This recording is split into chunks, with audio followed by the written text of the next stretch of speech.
Voilà. Donc, on peut commencer la conférence. Est-ce que vous avez des questions? Je sais pas. Quelqu'un a une question? Simon, toi, si vous avez déjà une question préparée, peut-être que ça pourra en lancer d'autres. J'en ai posé pour l'émission. Je sais pas. Allez-y, je vous laisse la parole. Soyez pas. T'es toujours un peu timide. Toujours c'est timide un peu. Ah oui monsieur, oui allez-y. Quels sont les personnages que vous doublez les plus connus? Les plus connus? Oui, ou celles que... Présentez-nous un peu, parce que pour ceux qui ne connaissent pas trop... Oui, tout à fait, parce qu'il y a des gens, il y a des millions d'auditeurs qui nous regardent sur Internet, qui ne savent pas qui je suis. Bon, vous me connaissez la plupart pour la voix de Natsu, la voix de Ban, qui est celle qui revient le plus maintenant en ce moment. Depuis quelques temps, qu'est-ce qu'il y a Ban? Il y a les séries Netflix, donc sorties dans Reasons Why, pour Alex, il y a Apollo dans Elite, qu'est-ce qu'il y a? Il y a Noah Centineo dans beaucoup de ses films. Donc à tous les garçons que j'ai aimés, tout ça. Grey's Anatomy aussi, et puis dans les animes, vous m'avez entendu dans pratiquement tout. C'est-à-dire que même si j'ai pas un rôle principal, vous avez des fortes chances de m'avoir entendu dans un mec qui se fait tuer ou ou un gars dans le fond. Voilà. Donc le plus connu, c'est Natsu, on va pas se mentir. Fairy Tail a eu énormément de succès, un succès auquel on s'attendait pas du tout. Et donc voilà, c'est Natsu le plus reconnu, ouais. Quelqu'un d'autre alors, quelqu'un a des questions? On est timide là. Je sais pas, est-ce qu'il y a des... Je sais pas. Ouais. Oui. Oui, monsieur. Vous faites beaucoup de mangas. Ouais. Est-ce que vous avez une préférence pour doubler les personnages animés, ou est-ce que vous préférez les personnages réels comme les acteurs de séries ou de films? Et c'est une très bonne question, merci Simon. Rien n'est préparé. Non, c'est vrai, rien n'est préparé. Alors moi je dis toujours, les mangas c'est génial, parce que les mangas c'est de l'énergie à fond, on y va à fond, on se donne à fond, et c'est de l'intention poussée au maximum. C'est-à-dire que si le gars est en colère, ça va être la colère au maximum, c'est beaucoup de rupture, c'est de passer d'une intention à une autre, toute exacerbée. Quand on va doubler un comédien live, donc ce qu'on appelle le live dans le doublage, c'est les comédiens qui ont déjà doublé avant nous, qui ont déjà joué avant nous, c'est dans les séries, les films. Là c'est autre chose, parce que souvent c'est quand même plus dans la vie de tous les jours. C'est une façon de jouer beaucoup moins extrême, sauf certains comédiens ou certaines langues, par exemple les séries coréennes, là ils sont aussi dans l'extrême quand ils jouent, donc là aussi c'est encore autre chose à aller chercher. Mais sinon c'est quand même plus la vie de tous les jours, donc ça va demander plus de finesse dans l'interprétation, dans le doublage, et surtout on a moins de liberté, puisqu'on a déjà quelqu'un qui a joué avant nous.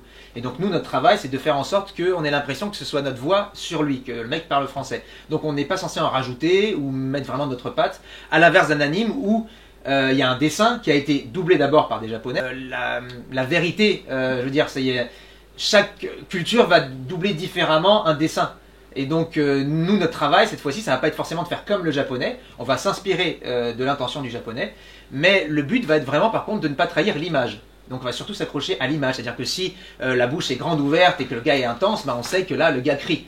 Et voilà, donc c'est ça à quoi on va faire plus attention en manga. Donc mon préféré, moi je préfère un peu plus les séries et le live, parce que ça me demande, c'est plus exigeant pour moi en tant que comédien, ça va me demander une finesse de plus, de travailler de plus dans le détail, aussi parce qu'on a le mouvement des lèvres, qui est dans les mangas, c'est début d'ouverture, des fins de fermeture pour une phrase. On a le début et la fin, et puis en général, t'as pas de modification, le gars parle comme ça, donc ça change pas grand chose. Dans le live, on a ce qui intervient, ce qu'on appelle les labiales, c'est-à-dire tous les B et les P qui ont été repérés auparavant et qu'on est censé suivre aussi en français au maximum. Et donc ça rajoute aussi pour notamment l'adaptateur. Donc pour ceux qui ne savent pas qui est l'adaptateur, c'est celui qui a écrit le texte auparavant et qui nous a préparé ce qu'on appelle la bande rythmo, qui est là en dessous, et qui fait que quand on lit, si on lit au moment où ça passe sur la bande rouge, le texte est prêt et ce sera synchro avec l'image. Et donc cet adaptateur, pour tout ce qui est live, il a fait attention à tout ce qu'on appelle ses labiales. Et donc si par exemple quelqu'un dit be happy en anglais, il faudra un M ou un B sur le B de be happy. Donc c'est encore plus contraignant. Et cette contrainte fait que ça devient encore plus intéressant quand on est comédien, parce que il faut aller chercher autre chose, c'est moins dans la facilité. Même si l'anime a sa difficulté à lui, qui est qu'on est obligé de se donner à fond. et il faut rien retenir et qu'il faut aller toujours à fond, et donc c'est beaucoup plus crevant de doubler un anime toute une journée que de doubler une série, quoi. Faut avoir vraiment de l'énergie. Pardon, oui. Surtout pour les cordes vocales. Surtout pour les cordes vocales, ouais. Et après, ça aussi, les cordes vocales, elles finissent par s'y habituer. C'est vrai que moi, au début, pour Natsu, le directeur artistique, celui qui me dirigeait, Bruno Meyer, pour ceux peut-être à qui ça va parler, me prenait, on avait 24 épisodes à faire, et il me prenait une journée et demie, voire deux. Et il me prenait une journée, et puis après, je me reposais, puis après, on faisait le reste des épisodes. Sachant que quand je doublais, à l'époque, on faisait que mes scènes à moi. Au tout début, je doublais beaucoup avec Fanny Block, qui doublait Happy. Donc en gros, on faisait que nos scènes à tous les deux, quand il y avait Happy ou quand il y avait Natsu. Donc il me prenait une journée et demie, 2 journées. Au fur et à mesure des années où je commençais à connaître le rôle de Natsu et que j'avais plus besoin, que je pouvais tenir plus facilement et que je pouvais enchaîner plus vite, en général on faisait 24 épisodes en une journée, voire peut-être un peu moins des fois parce que Natsu parlait un peu moins, puisque plus il y avait de personnages, moins Natsu parlait, il y avait plus de personnages à faire travailler, donc souvent je finissais par enregistrer 24 épisodes en une journée, voire un peu moins d'une journée. Et donc à la fin de cette journée, effectivement, je faisais pas le malin au niveau de la voix. Voilà, en général, je parlais pas le soir. Voilà, mais la voix finissait par tenir quand même. Voilà, donc la grosse différence entre manga et... Oui, une Il y a question. une question sur le live. Ah, oui, ça suit le live, trop bien. Alors, est-ce qu'il y a des avantages et des inconvénients dans le métier de comédien de doublage? Alors, bonne question. Il y a sûrement des avantages et il y a sûrement des inconvénients. Oui, oui, bien sûr. Alors l'avantage, c'est que c'est un métier passionnant. C'est que c'est un rêve de gamin. Moi, quand j'étais gamin, j'ai connu les Chevaliers du Zodiac, Dragon Ball. C'était mon rêve de faire ça, de gueuler au micro, de donner ma voix et de pouvoir crier des pouvoirs magiques, des choses comme ça. Donc le vrai avantage, c'est que c'est un plaisir immense quand on double. Donc ça, déjà, ça peut en soi dépasser tous les inconvénients. Mais malheureusement, il y a beaucoup d'inconvénients. L'autre avantage aussi, et c'est d'ailleurs ce qui intéresse de plus en plus certains comédiens professionnels qui veulent faire du doublage, c'est que le doublage fait depuis quelques années partie des secteurs, parce que donc quand on est comédien, il y a plein de choses, il y a l'image, il y a le théâtre, il y a le doublage, voilà, on est un peu partout. Le doublage fait partie des endroits où on est le mieux payé depuis quelques années, puisqu'on est payé ce qu'on appelle à la ligne, c'est-à-dire que plus notre personnage va parler, plus on va être payé. Donc c'est un métier qui intéresse beaucoup maintenant les comédiens professionnels et même les gens en dehors pour des raisons financières qui ne sont pas pour moi les meilleures raisons, mais voilà, ça fait partie aussi. Donc c'est aussi un avantage. C'est vrai qu'une fois qu'on a réussi à développer un bon réseau, et ça je vais y revenir, dans le milieu et qu'on arrive à travailler régulièrement, mais quand je dis régulièrement, c'est qu'il faut quand même faire ce qu'on appelle plusieurs cachets par mois, pas mal de cachets par mois. Un cachet, c'est donc un contrat, c'est par exemple une journée sur Fairy Tail ou une demi-journée sur telle chose. Il faut en faire quand même beaucoup pour réussir à en vivre. Donc il faut être beaucoup employé, donc il faut travailler régulièrement. Donc une fois qu'on a atteint ce stade-là, effectivement, c'est bien payé et on peut bien en vivre. Et vivre en plus d'une passion, puisque comme je le disais, c'est génial. Donc ça, c'est vraiment les 2 gros avantages, on va dire, de ce métier. Les gros inconvénients, c'est tout. Déjà, le premier, c'est l'insécurité. C'est que, sauf quand on a commencé à être vraiment bien dans le milieu, dans mes débuts, moi, je faisais 1 voire 2 cachets par mois. Des cachets, en plus, au début, c'était des petits rôles, donc c'était du 200, 300 euros. Donc, au final, ça te faisait 600 euros par mois, donc il fallait trouver de l'argent à côté pour vivre. Et ça pouvait être des périodes d'un coup je travaillais un peu plus et puis après parfois pendant 1 mois, 2 mois j'avais plus rien. Donc c'est cette insécurité là, c'est-à-dire que quand on va rentrer, mais c'est pas que le comédien de doublage, ça c'est tous les comédiens, quand on rentre dans le milieu de comédien comme la plupart des milieux artistiques, il faut savoir qu'on va peut-être galérer pendant beaucoup d'années. T'as plein de comédiens qui sont ultra connus maintenant mais qui ont galéré pendant Alexandre Astier par exemple pour Kaamelott. Avant de réussir avec Kaamelott, ça a été un intermittent du spectacle pendant des années et il faisait des pièces, mais il en vivait pas. Il vivait comme il pouvait, mais c'était pas ce qu'il est maintenant. Et ça a duré quand même pendant longtemps. Donc Franck Dubosc aussi, il a commencé à être connu très très tard. Et donc tout ce temps, tout ce parcours, il faut trouver de quoi vivre entre temps. Donc moi par exemple, quand j'étais à Paris, j'étais hôte d'accueil dans des théâtres et donc tous les soirs j'allais bosser pour recevoir les gens, pour les placer, les choses comme ça. Donc cette insécurité-là, il faut en être conscient. Et même là, à mon stade actuel, je sais très bien que du jour au lendemain, tout peut s'arrêter. Il faut être conscient que du jour au lendemain, peut-être que si on est sur un rôle, on peut nous dire tiens, ta voix ne nous intéresse plus, on veut une autre voix, et puis tu perds un rôle. Et puis ça peut. Ou alors, je peux avoir un accident. Mais ce serait pareil pour un autre métier, mais un accident tout bête, je perds ma voix pour un truc, pour une raison, pour une autre, ou je la perds pendant un certain temps. On est dépendant de beaucoup de choses. Et surtout, on ne décide rien. On est dépendant des autres. Ça, c'est l'autre inconvénient, c'est-à-dire que on est dépendant des directeurs artistiques qu'on a démarché auparavant et qu'on a rencontré quand on a créé les réseaux. Donc voilà, donc cet inconvénient de la sécurité, c'est assez présent. L'autre inconvénient, c'est que pour atteindre un stade comme pour en travailler régulièrement, ça met du temps.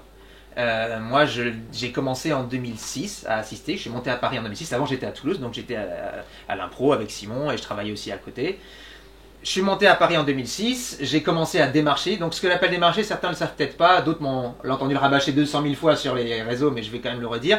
Démarcher, c'est-à-dire que j'allais 3-4 fois par semaine, tous les matins ou en début d'après-midi, dans les studios d'enregistrement, différents studios, pour rencontrer les directeurs artistiques. Donc, les directeurs artistiques, j'en ai parlé, c'est ceux qui vont diriger le doublage, c'est un peu l'équivalent du réalisateur dans un film, le metteur en scène pour une pièce de théâtre. C'est eux qui vont distribuer les voix, c'est eux qui vont te diriger quand tu seras en plateau, c'est eux qui vont t'expliquer le programme sur lequel tu es, qu'est-ce qui se passe dedans, qui vont te driver, c'est eux qui dirigent tout.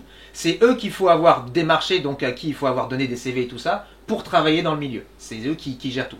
Et il y en a plusieurs, hein, il y en a beaucoup, il y en a une 60aine actifs à Paris, même peut-être plus.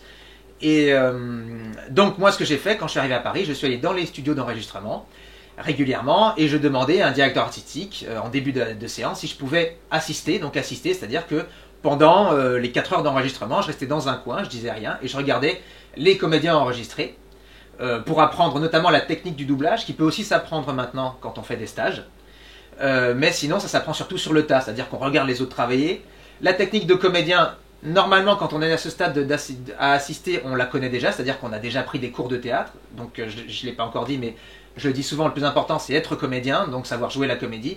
Et ça, c'est les cours de théâtre, les cours d'acting. Donc, une fois qu'on a eu ce stade-là, qu'on est, on va dire, professionnel, qu'on sait, quelque part, interpréter la comédie, il y a cette phase de regarder les autres travailler pour apprendre le métier. Et parallèlement à cette phase de regarder les autres travailler, il va y avoir la possibilité, peut-être en fin de séance, de demander au directeur artistique est-ce que on peut essayer pour qu'il entende notre voix, parce que le but vraiment d'aller démarcher, c'est que le directeur artistique nous entende et qu'il sache aussi comment on joue, qu'il sache sur quel rôle il peut nous mettre, si on a une voix légère, une voix grave. Donc lui, voilà, notre but, c'est de se faire connaître par un maximum de directeurs artistiques. Donc une journée classique, j'y allais le matin, je demandais à assister. Des fois on me disait oui, des fois on me disait non, rentre chez toi, ben tu rentres chez toi. Voilà, et si j'avais la chance d'être accepté, je restais, et à la fin, éventuellement je passais un essai. Sinon, parfois il y a aussi certains qui fonctionnaient ce qu'on appelle par ambiance, c'est-à-dire qu'ils prenaient ton CV. Donc quand tu y vas, au début, évidemment, tu n'as rien sur ton CV, tu dis juste ce que tu as fait comme théâtre, ce que tu as fait comme cours, et tu donnes ce CV-là. Et surtout, ce qu'il faut, c'est une belle photo, parce que les gens, ils retiennent surtout la photo. Ce qui est marqué sur le CV, c'est pas forcément le plus important au début. Et ils te disent, ben voilà, je vais voir, et si j'ai des ambiances, ben peut-être que je t'appellerai pour faire des petits essais pour t'entendre. Donc ceux-là, c'est ceux qui fonctionnent donc par ambiance, c'est-à-dire que quand ils auront ce que j'appelle les ambiances, c'est la première étape dans un doublage, c'est-à-dire c'est un peu l'équivalent de la figuration au cinéma. Les ambiances, c'est le serveur qui va passer, qui va dire bonjour madame, qu'est-ce que vous voulez? C'est ça, c'est tous ces petits rôles à droite à gauche, toutes ces petites phrases, ou les ambiances de groupe, c'est-à-dire une ambiance stade de foot par exemple, où on va être 5 ou 6 au micro, à l'époque, puisque maintenant c'est plus possible, et où on fait ouais, allez, vas-y, machin, pendant le temps de 2 minutes, c'est-à-dire le temps d'une. Voilà, ça c'est par ça qu'on commence. On commence souvent, toujours par ça. C'est les débuts du doublage, c'est quand on n'est pas. On va pas. Voilà, il faut savoir, on va jamais vous donner un rôle principal dès le départ. Au départ, c'est des ambiances ou des petits rôles, des petits trucs. Donc voilà, j'ai commencé par ça, et éventuellement, donc il vous fait venir ça pour ces ambiances, et puis il va vous entendre, il va vous voir travailler, et si ça lui plaît, peut-être qu'il vous rappellera pour un rôle un peu plus important, ce qu'on appelle un guest, souvent, c'est-à-dire un rôle qui sera là dans un épisode, 5-10 minutes, qui parlera un peu plus, qui aura une vingtaine, trentaine de lignes, et puis si ça lui plaît, peut-être qu'après, eh ben, un peu plus gros, et puis après, peut-être que s'il a un rôle principal auquel on pourrait correspondre, eh ben, il nous proposera de passer ce qu'on appelle des essais. Et ces essais, on va enregistrer une petite scène en conditions professionnelles. Cette petite scène sera envoyée au client. Et c'est le client qui décidera parmi 3 ou 4 personnes qui ont passé des essais sur ce rôle, qui sera pris. C'est ce qui s'est passé pour moi pour Natsu par exemple. Les gens à l'époque, donc c'était le studio One Take, me connaissaient. Ils m'ont dit voilà, on a un nouvel anime qui arrive, on voudrait te faire passer les essais sur le rôle principal. Et donc j'y suis allé, j'ai passé ce qu'on appelle une boucle, donc c'est l'équivalent d'une petite scène, 1 minute sur Natsu. Et donc j'ai enregistré, on le fait autant de fois qu'il faut pour que ce soit une belle scène, parce que le plus important c'est que ça puisse se vendre auprès du client. Et voilà, et on devait être 3 ou 4 je pense à avoir passé le rôle, je sais pas qui sont les autres. Et donc les 3 extraits ont été envoyés au Japon, ou aux clients français, et c'est eux qui ont décidé ensuite, du coup, que c'était moi qui avais le rôle. Voilà. Donc, tout ça pour dire que, c'était quoi la question? C'est quoi les avantages? Les avantages. Donc, là, je vous expliquais le parcours. Et cette journée type que je vous ai expliqué de démarchage que j'ai fait dans mes débuts, j'ai dû la faire 3-4 fois par semaine pendant 3 ans, 4 ans, 5 ans. Le temps que... Et toujours avec différents directeurs artistiques, c'est très important, il faut en rencontrer plein. Un directeur artistique, même s'il vous connaît bien, il vous emploiera peut-être sur un programme. Et du coup, ça vous fera un cachet tous les mois, voire tous les 3 mois. Donc un directeur artistique ne vous fera pas vivre. Il faut qu'il y en ait une bonne vingtaine, voire trentaine, qui vous connaissent, qui savent comment vous marchez, qui savent sur quelle voie ils peuvent vous mettre. Et qui du coup, quand tous ces directeurs artistiques finissent par avoir besoin de vous, là vous travaillez régulièrement. Pour que tous ces directeurs artistiques vous connaissent, il faut avoir, ce que j'ai dit, démarcher pendant longtemps. Alors certains, ça a été plus efficace, moi j'ai commencé avec d'autres gens, il y en a pour certains avec lesquels ça a été plus rapide, parce que notamment ils y allaient plus souvent aussi, ils y allaient vraiment tous les jours, tous les matins, et ils y étaient, et moi par exemple j'avais pas ce courage-là, donc j'y allais moins souvent. Aussi, moi j'avais tendance parfois à me démoraliser, parce que quand au bout de 2 mois on y va tous les matins, et que on a que soit des refus, soit à force de rester, on nous propose toujours rien, t'as cette démotivation naturelle qui arrive et tu te dis bon ça sert à rien, il faut que j'arrête. Et c'est là où c'est difficile, c'est un des inconvénients, qui demande des qualités, c'est d'être très motivé et de toujours, ça, alors c'est bien de se remettre en question, mais toujours savoir se relancer, se dire ok c'est pas grave, c'est ma passion, je veux le faire, donc je recommence. Et voilà, et de repartir un peu à zéro à chaque fois. Et je disais qu'il y en a qui ont réussi plus vite que moi parce que déjà ils y allaient plus souvent, ensuite ils n'ont pas forcément, moi parfois au bout de 2 mois j'en pouvais plus, j'en avais marre, et puis j'y allais plus pendant 2 mois. Et on m'oubliait, parce que les gens, les directeurs artistiques, ils voient plein de comédiens, donc ils retiennent pas forcément ta tête. Donc si tu vas pas vraiment régulièrement, ils t'oublient. Donc c'est important de te rappeler toujours à eux, donc il faut vraiment y aller souvent. Et puis aussi, certains ont eu de la chance, tout simplement, parce que c'est aussi de la chance, donc il faut savoir créer cette chance en allant démarcher. Tu sais jamais, tu te dis, c'est arrivé à certains, il y en a qui passent des essais, et puis d'un coup, tu as un directeur artistique qui sort, qui fait, il manque quelqu'un pour les essais, et il voit un gars dans le couloir, il fait, toi tu fais du doublage, le mec le fait, oui, j'ai commencé, viens, je te fais passer un essai, parce que j'ai une voix, ça pourrait peut-être bien t'aller, et puis le gars est pris, et puis ça peut faire boule de neige. Tout est possible dans ce métier, c'est ça aussi qu'il faut se dire, c'est que c'est un aussi des avantages, c'est que c'est ce qu'on appelle la réussite, plusieurs années.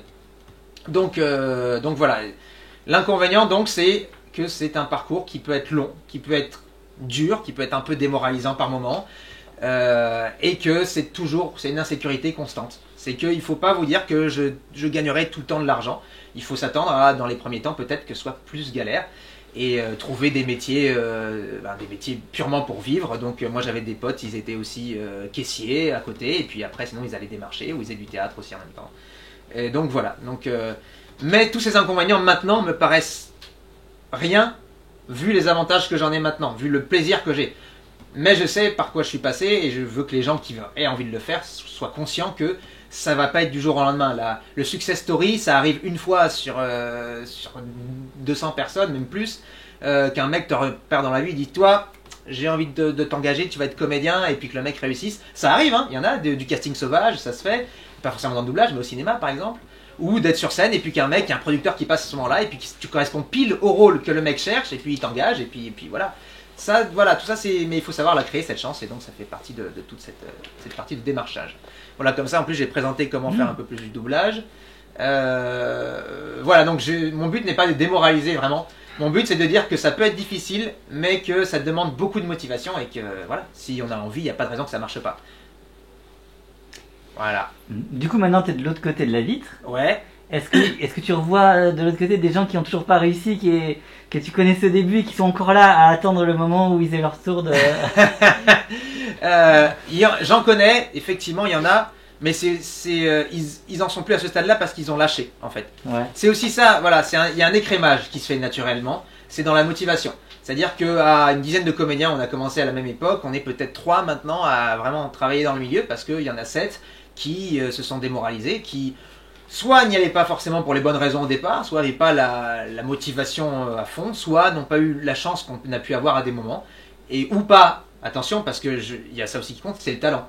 C'est tout con, mais il y a aussi une question de talent qui entre en jeu, c'est-à-dire que tu as des gens qui seront qui ont une prédominance à ce métier, tout comme il y a des prédominances pour d'autres choses. Moi par exemple, je sais pas du tout dessiner, je pourrais jamais être dessinateur même en travaillant des années, parce que je n'ai pas cette... si vous me demandez de faire un bonhomme, je vais vous faire un rond et 3 bâtons, je sais pas le faire.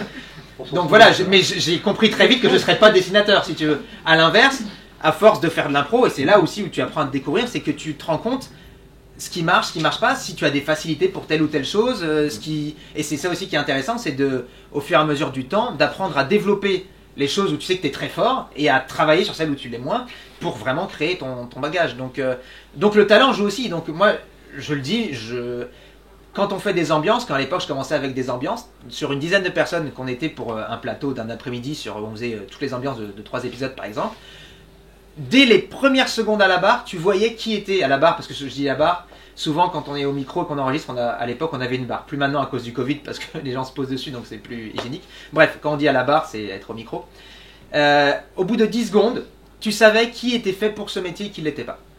Tu le vois en fait, il y a un instinct qui se crée, que certains ont et que d'autres pas, qu'il va falloir développer, et qui fait que au bout de 10 secondes, tu vois que le gars a chopé tout de suite l'émotion du mec, il a chopé tout de suite le truc, et c'est ultra vivant à l'image. Tu fais ok, lui, alors il y a du travail, il va falloir qu'il apprenne la technique, mais il a un truc, tu peux le développer. Et d'autres qui pendant des années, il y en a beaucoup, c'est ce qu'on appelle des comédiens à ambiance, tout comme il y a aussi des comédiens qui font aussi beaucoup pratiquement que de la figuration, qui n'ont peut-être pas ce truc-là, et donc c'est plus difficile de les mettre sur des rôles principaux. Et moi, il y a des comédiens que j'ai croisés quand j'étais tout jeune, et qui continuent encore maintenant, et qui faisaient déjà des ambiances à l'époque, et que je vois pratiquement que sur des ambiances, parce que les directeurs artistiques des fois le disent, on ne pourra pas lui confier un rôle plus important, parce qu'il y a quelque chose qui est pas assez suffisant pour pouvoir un rôle plus loin.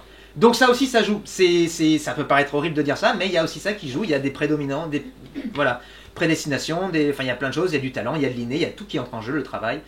Et voilà, donc ça aussi, ça entre en jeu à ce niveau-là. Et donc, oui, il y en a que je vois qui ont fait d'autres métiers, tout simplement, mais qui sont ultra heureux parce qu'ils se sont rendus compte que finalement, c'était peut-être pas ça pour eux. Et puis maintenant, ils s'éclatent quand même dans l'autre métier qu'ils ont fait. Et des gens qui continuent le doublage en même temps que moi et qui n'ont pas réussi, non, la plupart en général, ils arrêtent. Attends, ça fait combien? Moi j'ai commencé en 2006. Si au bout de 15 ans, t'as pas réussi à avoir un certain nombre de cachets par mois, c'est que ça sert à rien. En fait, c'est qu'il y a un truc qui fonctionne pas. Soit c'est toi, soit du travail, il faut reprendre des cours de théâtre. Mais en général, les gens s'arrêtent entre temps, quoi. Très bien. Et du coup, une question. Oui. Moi j'avais une question par rapport au démarchage. Maintenant qu'il y a les réseaux sociaux et tout ce qui est TikTok et Instagram, quel est le message à faire passer à ceux qui se mettent en scène, je pense à TikTok, et qui souhaitent faire du doublage Alors, je pense que déjà, ça va être, malgré nous, ça va être un facteur très important dans les années à venir, tout ça. C'est-à-dire que, pour l'instant, les directeurs artistiques, je vais pas te mentir, ils regardent pas TikTok, ils s'en fichent. Eux, ils regardent pas parce que déjà, ils savent pas. Alors, on revient à un autre truc, c'est aussi que, par exemple, au début, on se disait, on peut peut-être faire une bande démo, tu sais, où tu doubles un petit truc, tu l'enregistres chez toi et puis tu l'envoies au directeur artistique et puis eux ils voient et puis... Mais en fait les directeurs artistiques très vite quand tu commences à démarcher ils te disent moi ta bande démo c'est intéressant mais ça me parle pas parce que ça me dit pas combien de temps t'as mis à la faire. Donc ça se trouve un extrait de 10 secondes t'as mis 20 minutes à faire un truc vraiment qui rend bien et ça en studio c'est pas possible. Ils te disent aussi moi j'aime voir comment tu travailles parce que les one take c'est ce qu'on appelle les one take, c'est à dire qu'en une fois tu vas faire le truc comme il faut. C'est rare ou alors ça se fait vraiment avec de l'expérience mais c'est surtout c'est pas le but. Le but, c'est un travail de partage avec le directeur artistique, comme un metteur en scène qui va t'amener à quelque chose. Donc le directeur artistique, il va dire, moi ce que je veux, c'est voir comment tu travailles toi. C'est-à-dire que si tu fais un truc et que moi je te dis, là tu vois, il faut qu'il soit par exemple plus énervé, tout ça, il faut que dans l'instant, que tu me donnes ce que je te demande. Et t'as des comédiens qui n'y arrivent pas.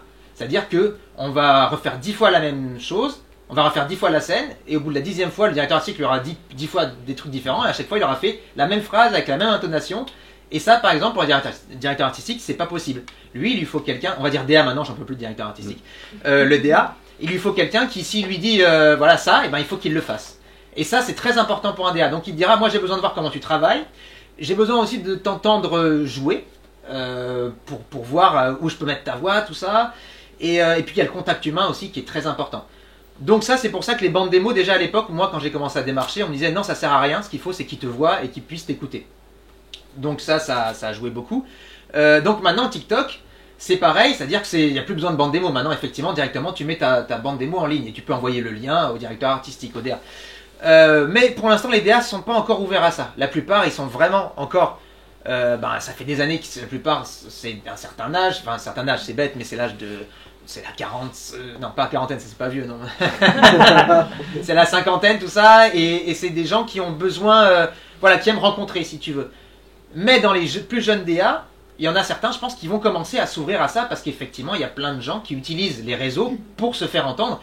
Ce qui est normal. Enfin, je veux dire, les réseaux commencent à se développer et c'est une voie comme une autre. Mais là aussi, l'extrait qui sera partagé en réseau, on ne sait pas combien de temps la personne aura fait pour réussir à faire ça. Donc là non plus, c'est pas ultra parlant. Et pour l'instant, les gens qui font ça sur réseau, effectivement, il y a encore un côté amateur. C'est pas péjoratif. Je dis juste que... alors des fois on entend des choses, on est très surpris parce que même des gens qui n'ont pas forcément pris des cours de comédie ou de théâtre et qui s'essayent au doublage, et il y a ce que je disais, le truc qui se fait tout de suite où tu dis waouh, il y a un truc qui se crée, le mec il a quelque chose quoi, il y a une demande qu'à être développée. Mais la majorité, il y a du travail. Et ce travail, c'est des cours de théâtre ou des cours d'acting et ça ne peut pas s'apprendre tout seul. Il faut à un moment se confronter à un regard extérieur et pas forcément un regard extérieur non plus des réseaux parce que sauf si tu as énormément de gens qui te suivent, les plupart des gens qui te suivent, ce sont des gens proches. Et les gens proches, c'est pas les meilleurs juges pour que tu puisses avancer. Je vais donner une anecdote par rapport à ça. C'est que, comme je disais, on a commencé avec Simon quand j'étais à Toulouse. Et on était à la fac, on était à Paul Sabatier. Et donc on était à la Ludie Toulouse. Et moi je faisais des sketchs et on jouait au Cap. Alors ça passe pas forcément à des gens, mais j'avais écrit un sketch et on avait l'habitude de jouer au Cap devant 200 personnes. Dès qu'on rentrait sur scène, au bout de 4-5 ans, les gens étaient comme des fous, ils nous connaissaient. Ils étaient à donf et on me disait une phrase, ils étaient morts de rire. Tu vois, on se sentait comme des... Voilà, on se disait ouais c'est bon, on marche quoi, on cartonne. Et j'avais écrit des sketchs et je les avais joués dans les mêmes conditions et c'est pareil, ça marchait super bien. La majorité des gens qui étaient dans la scène me connaissaient, ils m'aimaient, donc voilà, moi je me disais ok c'est cool, voilà j'ai un truc, je suis monté à Paris avec les mêmes sketchs et parce que voilà, et je me suis confronté à ce qu'on appelle à Paris, donc là c'était quand je voulais faire aussi du one man, ce qu'on appelle les scènes ouvertes, c'est-à-dire que tu arrives 10 minutes avant le spectacle, c'est un truc spécial, et tu t'inscris. Et tu as ton sketch de 5 minutes de près. Et en fait, il va y avoir une dizaine de personnes qui vont jouer 5 minutes, un sketch, ils sont devant le public. Et le public réagit comme il veut. Le public vient pour découvrir de nouvelles personnes. Et donc moi je suis arrivé avec mon sketch, tout content, tout truc. Je fais ouais putain, je suis une star. Et t'as vu, il y a 200 personnes qui ont ça, ils sont ouais, Arnaud, ouais. Voilà. Et donc j'ai joué mon sketch de 5 minutes devant une salle de Parisiens qui ne me connaissaient pas du tout. Sachant qu'en plus, ce public parisien, sans déconner, c'est un public, c'est un public, il n'est pas là pour s'amuser. Là, il arrive. Vas-y. Ouais. Ça, je l'ai vu 10 fois la semaine dernière. Ouais. Ouais. Bon. Voilà. Donc, dans la salle, je peux te dire que c'était une autre ambiance. Et que moi, j'ai vécu un des moments les plus durs de ma vie. 5 minutes. Qu'il y avait un pote à moi, donc c'est rigolo, je l'ai vu à midi, c'est Yves, tu vois qui c'est, qui était aussi à la Ludie avec nous, qui était venu à Paris pour me soutenir, et il y avait que lui qui rigolait au fond, il disait ouais comme ça, tu vois, moi je l'entendais, mais le reste de la salle, il n'y avait personne qui rigolait. Et donc j'ai compris que, c'est là que j'ai compris l'importance du côté professionnel. De tout ce qu'on pouvait apprendre, donc on apprend énormément de choses à l'impro, mais qu'après il y a plein de choses à apprendre sur comment faire marcher un effet, sur enfin c'est tout con, mais des choses que tu apprends après en cours de théâtre, en te confrontant avec des gens aussi qui ne te connaissent pas, qui te jugent dès le départ et qui vont dire ça c'est bien, ça marche pas, ça oublie, ça c'est bon, ça 10 secondes c'est trop long, fais-le 5 secondes, et tu te rends compte qu'en fait la comédie c'est très difficile et que tu apprends tout ça, et ça tu peux l'apprendre que si tu te confrontes avec des gens, voilà, des nouveaux profs, et c'est eux qui vont te porter, qui vont t'amener toutes ces petites choses qui vont faire que tu vas créer ton personnage et ta capacité de comédien. Et ça, les gens qui sont sur TikTok, pour l'instant, ils l'ont pas. Soit ils vont avoir leurs potes qui vont dire c'est trop bien, soit ils vont avoir des mecs qui les suivent depuis une plombe et qui ont l'habitude que le gars fasse un peu 2 secondes le con et que il fait une vanne, ça marche bien, ça fait un buzz, et puis après il va cesser un truc plus truc et les gens vont dire ouais mais c'est quand même vachement bien, tu vois, et tout. Ou alors pire, et ça pour moi c'est le pire, c'est ils vont s'affronter avec les trolls qui vont les défoncer derrière en disant ça c'est nul, et je trouve ça encore pire parce que des fois il y en a certains commentaires que les gens se prennent dans la tronche. Je me dis mais comment là, tu peux te relever après ce genre de choses, tu te fais démonter sur les réseaux des fois. Et voilà, et donc c'est une voie, qui va se développer, je pense.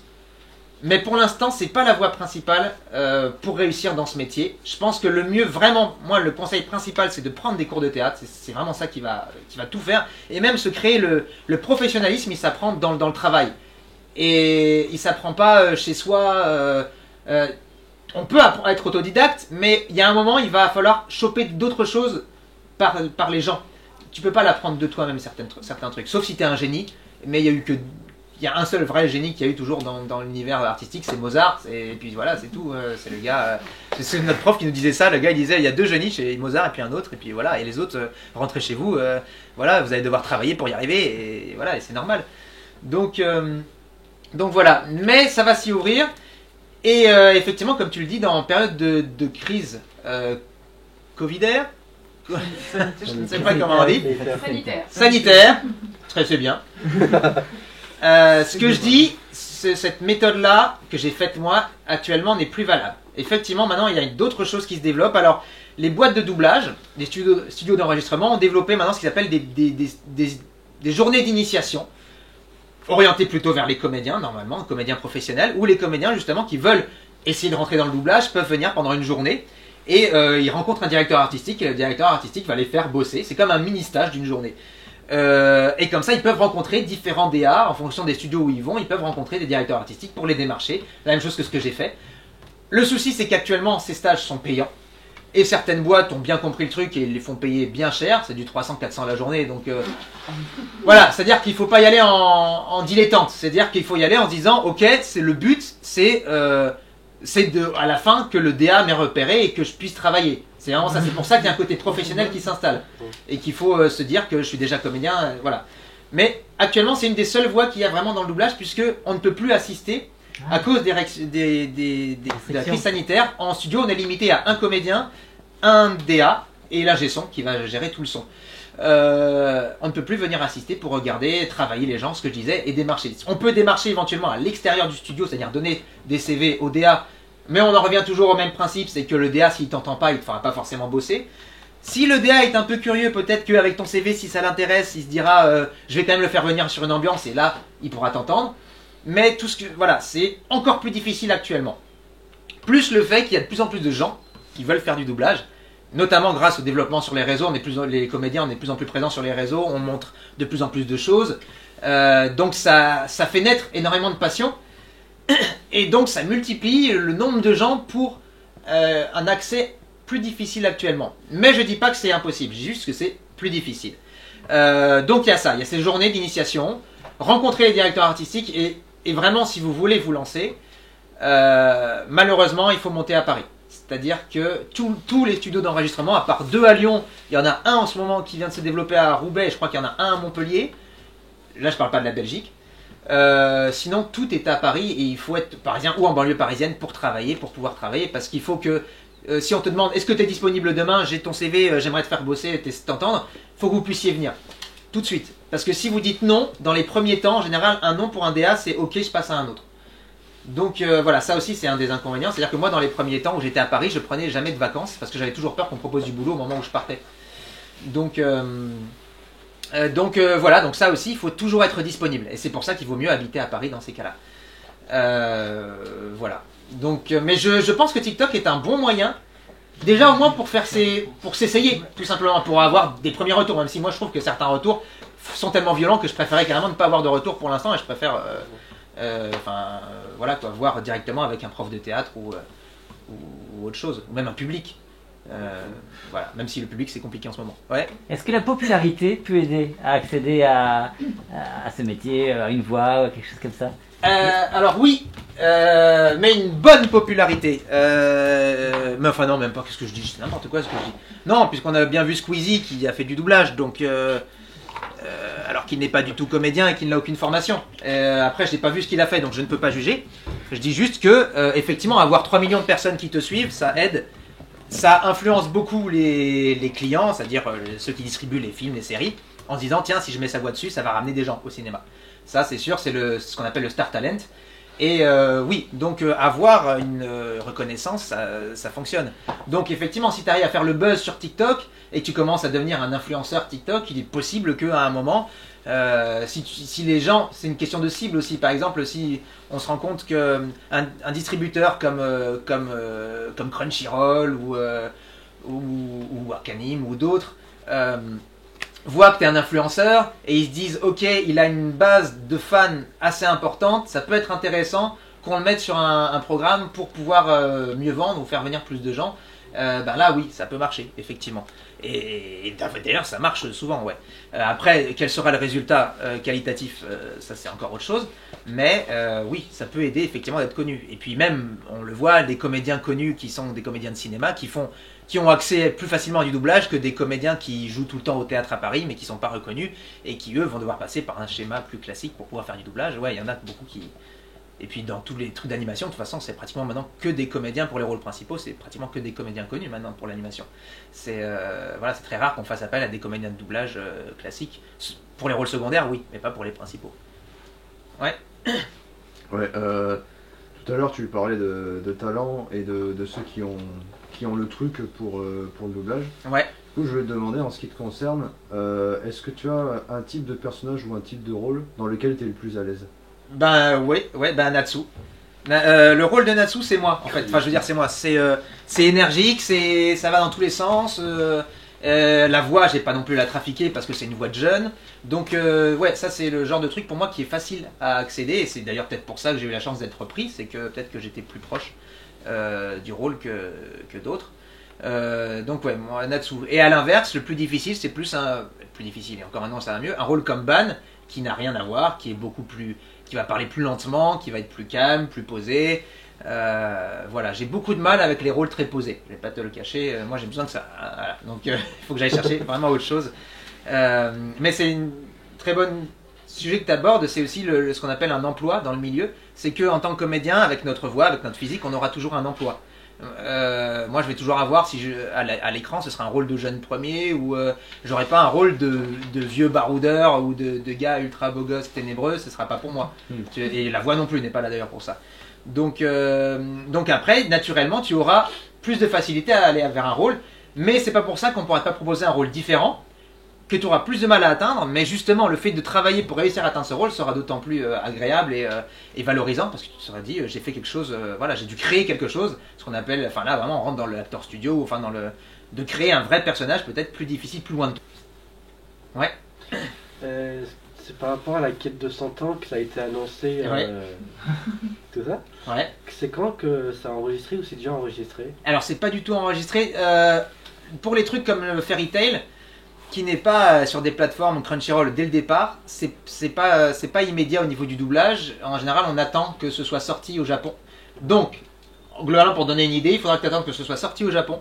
Qu'en France, ils se disent ok, on achète, ça risque, il faut que ça va marcher. Une fois que c'est acheté, que donc la licence soit développée, que le doublage soit fait, en fin de truc, et donc après qu'ils choisissent une date de diffusion. Ça aussi, ça peut mettre 6 mois. Donc, nous, non. Sur Fairy Tail, je pense pas qu'il y aura ce qu'on appelle le simulcast. Non, simuldub. On ne sera pas en ce cas-là. On sera en. Je pense qu'ils vont. Quand il y aura 24 épisodes, donc il faut attendre que 24 épisodes soient sortis au Japon, on commencera peut-être le doublage à ce moment-là. Donc c'est pas tout de suite. Et moi, je serai prévenu 2 semaines avant, comme d'habitude. Les comédiens de doublage, on nous prévient juste quand le programme est arrivé au studio, quoi, pas avant. Du coup, je rebondis. Est-ce que vous, oui, vous pouvez me tutoyer, oui. Content de retrouver Natsu ou c'est la saison de trop Ah non, moi je suis super content. Moi, Natsu, ça a été mon premier gros rôle, c'est mon premier amour dans le doublage, c'est mon pote, c'est mon ami, c'est tout dans ce milieu. Donc lui dire au revoir a été difficile et le retrouver. Alors, est-ce que d'ici 4 ans j'aurai encore la même voix? J'en pense que oui. Je dis 4 ans, j'exagère. Mais au moins 2 ans, je pense. Mais ouais, bien sûr, ce sera un plaisir de retrouver Natsu. Faudra que je retrouve une énergie, peut-être que j'aurai peut-être plus trop, je sais pas. Je serai peut-être un vieux gravataire, j'en sais rien, mais mais ouais, ça sera trop bien de le retrouver. Alors, il faut voir aussi le temps, je sais pas où on en est au niveau du temps. Tant que vous voulez. Oui, ça va, tranquille. Oui. Tant que tu peux. T'avais une question? Sur le live, on me demande quels sont les VF que tu aimerais doubler par la suite. Là, est-ce qu'il y a des projets que tu aimerais faire sur lesquels tu aimerais être? Je suis plus trop les animes, donc je suis pas trop à... Moi j'aurais aimé faire la quête de Dai. J'aurais adoré faire Pop dans la quête de Dai, donc dans Dragon Quest. Mais je crois que ça a déjà été licencié et le studio est déjà choisi et je crois que c'est pas en France, donc ce sera pas le cas. Sinon dans les nouveaux trucs qui arrivent, je connais pas assez, donc je saurais pas dire. Je suis plus assez branché. Ah si, dans la suite de Bleach, puisqu'il va y avoir la suite de Bleach, si je pouvais avoir un petit rôle dans Bleach, ça me ferait plaisir. Ouais. En 2026. Oui. Est-ce qu'il y a un rôle, un personnage que tu connais, que tu aurais aimé doubler à l'époque? Je crois qu'on en avait parlé sur, Oui. dans votre émission. Moi je le dis toujours, il y a Jim Carrey que j'aurais adoré doubler. Voilà. Mais comme je le dis aussi toujours, il a été doublé par Emmanuel Curtil, qui est un des comédiens qui m'a donné envie de faire ce métier et il l'a fait tellement bien que j'aurais même pas envie de passer derrière. Ouais, à l'époque, si j'avais été dans le doublage et si on m'avait proposé un rôle, j'aurais adoré doubler Jim Carrey. Qui a été doublé aussi Naruto ou Shikamaru dans Naruto, j'aurais bien aimé parce que c'était mon rôle préféré, Shikamaru, mais là ça aurait été un rôle très différent de ce que je fais d'habitude aussi, donc j'aurais été obligé d'aller chercher autre chose. Voilà, et sinon dans Bleach, ouais, Ichigo, ça m'aurait fait triper de doubler Ichigo aussi. Ça irait bien, franchement. Est-ce qu'il y a d'autres... Non. Ah oui. Bah oui, vas-y. Du coup, tu as commencé à Toulouse. Est-ce que tu avais, j'imagine, peut-être l'accent? Est-ce que ça a été un handicap pour justement le démarchage, au niveau de la voix C'est une bonne question. Alors, moi je suis arrivé à Toulouse en 92 et j'en suis parti en 2006. Donc j'y ai vécu 14 ans, mais je crois que j'y ai pas vécu dans une période de ma vie qui a été suffisante pour que je chope l'accent. J'avais un léger accent, j'avais tendance à dire par exemple poulet au lieu de poulet, ça c'est très important hein, à Paris, dans le doublage. Les ET, si tu dis les E, ça va pas aller, c'est hein, poulet, c'est important. Donc moi c'est vrai, je suis arrivé en studio, un jour j'ai dit poulet, et le DA m'a regardé, il a fait quoi? Poulet? Non, ça se dit pas comme ça. Là, je devais y avoir 2-3 personnes qui se sont foutues de ma gueule, j'ai fait bon ok, on dit poulet. Voilà, je retiendrai, et depuis je n'ai plus jamais dit poulet. Mais non, par contre, j'ai Bruno Meyer. Bruno Meyer, il venait du Sud. Je ne sais pas qu'il m'en voudra que j'en parle, mais je pense qu'il ne regarde pas de toute façon. Et on m'a dit que dans les premiers temps, il avait un accent assez fort et qu'il a dû faire un travail de ouf pour réussir à le gommer parce qu'effectivement, dans les doublages, on n'a pas le droit à l'accent. L'accent du Sud dans le doublage, c'est pas possible.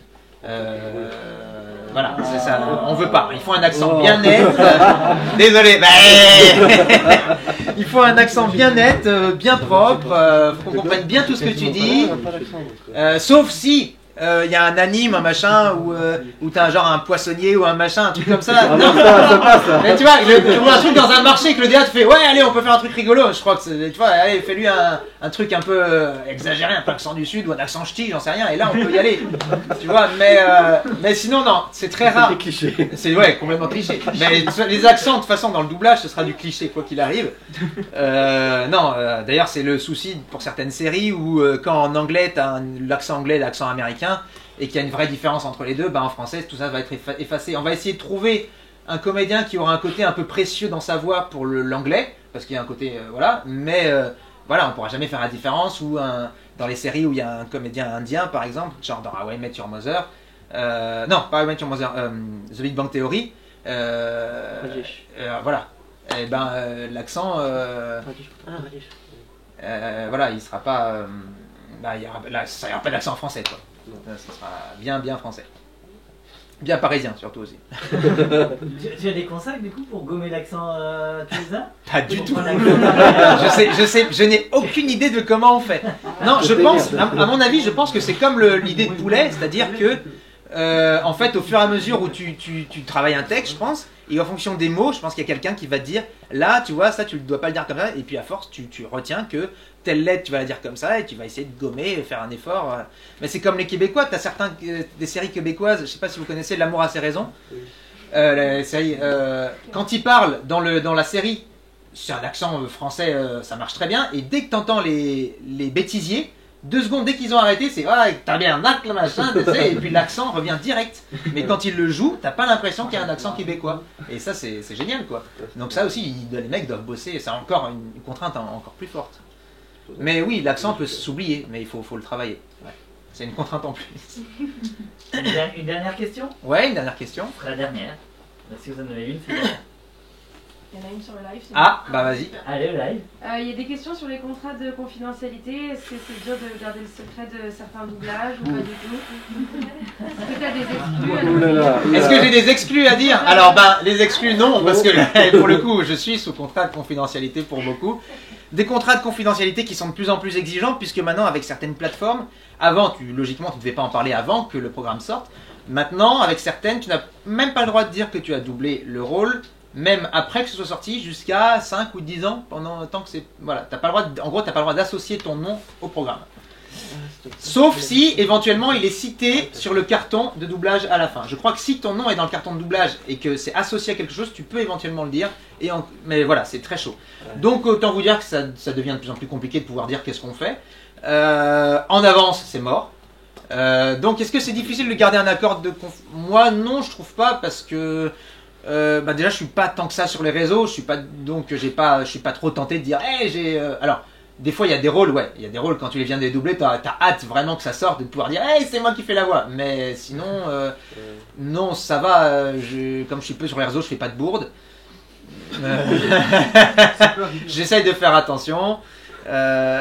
Donc, ça, c'était la dernière question. La dernière question. On réclame un point d'acier du dragon de feu pour finir. Ok, est-ce que vous voulez le filmer ou Attends. Ok, alors attention. Point d'acier du dragon de feu.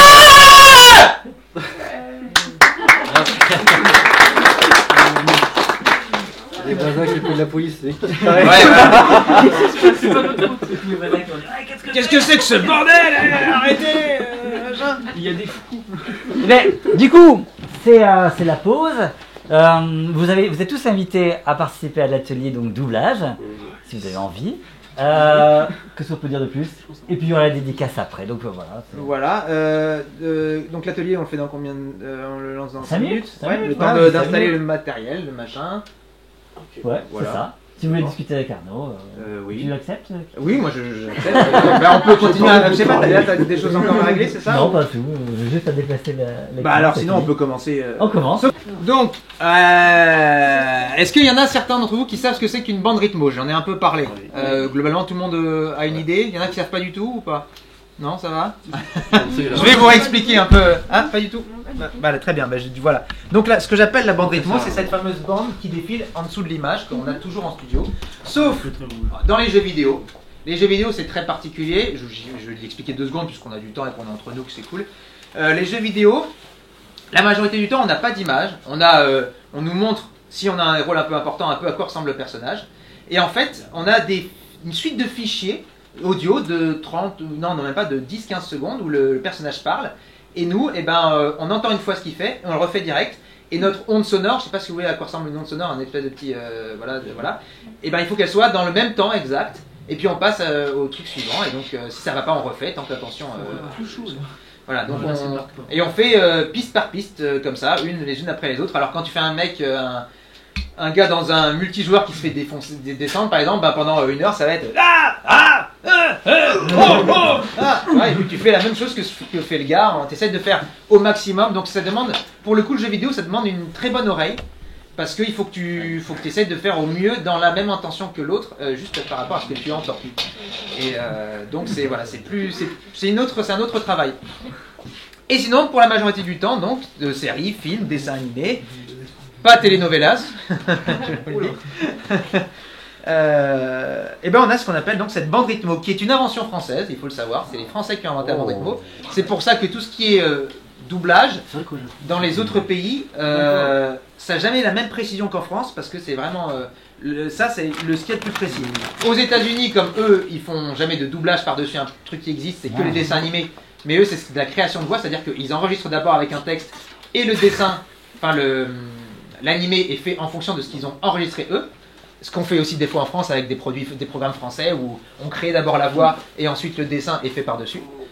Et voilà. Et sinon, donc c'est pour ça que nous on est vraiment les plus hauts en Europe au niveau du doublage, au niveau de la précision de la synchro, c'est vraiment nous les meilleurs. faut le dire. Donc, on peut le dire quelquefois pour les Français. Et au Japon, on t'en parlait. Le Japon, eux, ils le font au texte. Donc ça demande encore autre chose. Par contre, eux, ils ont un avantage, c'est que déjà, ils ont des répétitions. Et c'est comme une pièce de théâtre, c'est assez impressionnant de voir ça quand tu vois ça. Ils ont 4-5 micros, ils sont dans une grande salle, ils ont l'écran en face d'eux. Et au moment où c'est à eux de parler, ils passent comme ça, ils font le micro et avec leur texte, et puis après ils se repoussent. Et ils s'échangent les micros et tout. Et en fait, c'est une espèce de plein de petites des mini-pièces de théâtre qu'ils ont répétées et qui jouent sur le moment. Et c'est pour ça que la synchro japonaise est parfois pas ultra précise, mais que voilà, tu as une intention qui est vachement bien parce que eux, ils sont tous ensemble. Voilà, donc c'est assez impressionnant à voir travailler. Voilà, donc la bande rythmo. Le texte a été écrit auparavant par ce qu'on appelle un adaptateur ou un auteur. Cet auteur, comment il a travaillé? On lui a donné une traduction, on va dire un peu littérale de base, où il faut qu'il comprenne à peu près ce qui se passe.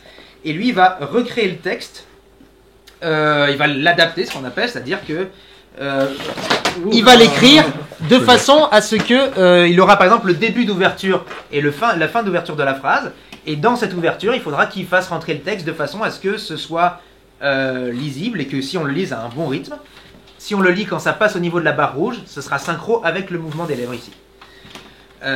Donc lui, ça va être son travail. Et c'est un travail très exigeant. En gros, c'est une vingtaine pour du dessin animé, donc qui est moins difficile qu'une série live, comme j'ai dit, parce qu'il n'y a pas les labiales, tout ça. Il faut compter 20 heures de travail pour 20 minutes environ. En gros, c'est 1 heure de travail pour 1 minute. Donc c'est un travail. Moi, je l'ai fait au début quand j'ai débuté, enfin dans mes débuts, et c'est épuisant à faire. Donc voilà. Donc il faut se dire qu'il y a vraiment une personne qui a bossé avant nous pour nous préparer ce texte. Une bonne adaptation, normalement, le comédien, il n'a même pas à se poser de questions sur le sens. Il a juste à se concentrer sur l'intention et lire le texte quand il passe bien au niveau de la barre. Qu'est-ce que je peux vous dire d'autre? Alors, donc sur la barre, donc là, au début, il y a le nom du personnage. Donc là, il y a Natsu. Tu verras à d'autres endroits, il va y avoir chaque fois, sur différentes lignes, il y a le rôle de chaque personnage. Sur certaines rythmos, tu as la possibilité de mettre des couleurs. Donc ça, c'est bien. Chaque personnage a sa couleur. On travaille, ce que je disais tout à l'heure, par boucle. L'adaptateur a préparé des boucles, c'est-à-dire qu'une boucle, ça va être une petite scénette d'environ 1 minute, voire 2 parfois, en fonction du nombre de personnages. Ou alors, on arrête une boucle quand il y a un nouveau personnage qui arrive. Et on fait boucle par boucle. On regarde une fois. On écoute, quand je dis on regarde la VO et on écoute et on lit le texte en même temps. Ensuite, on coupe tout. On n'entend plus rien dans le studio, on n'enregistre plus que la voix du comédien en refaisant défiler le texte avec l'image. Et ensuite, on écoute avec la voix du comédien qui a été enregistrée et ce qu'on appelle ajouter à la version internationale, la VI, qui va être tous les sons et toute la musique qui a été préparée avant et envoyée par les créateurs. Et ça, plus la VF, enfin plus la voix française, va créer la VF. Ça va trop vite.